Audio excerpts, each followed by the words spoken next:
Bali yang lebih dikenal dengan Pulau Agraris merupakan daerah yang banyak dikunjungi wisatawan dan diincar investor. Banyak lahan pertanian dan lahan hijau menjadi sasaran investasi.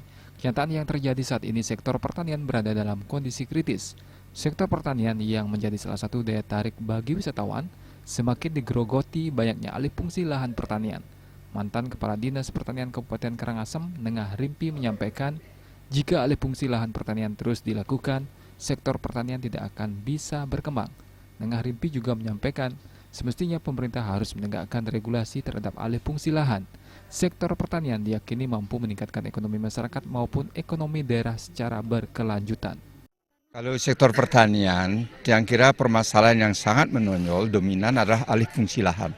Semestinya pemerintah sudah memikirkan, terutama adalah regulasinya, bagaimana melakukan perlindungan terhadap alih fungsi lahan ini. Nah, ini mulai sadar bahwa pertanian sebetulnya bisa akan mensejahterakan mereka kalau dikelola dengan baik.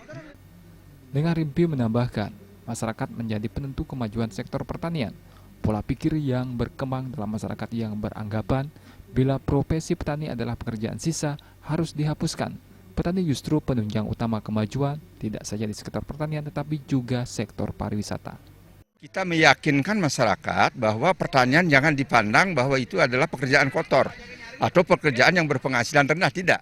Pertanian itu akan menghasilkan dengan bagus apabila kita memilih komoditas-komoditas bernilai ekonomis tinggi.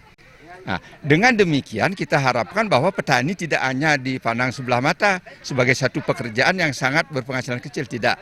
Oleh karena itu imbauan kami, pertama pemerintah adalah mengatur di bidang regulasinya, yang kedua masyarakat mulai sadar terutama generasi muda.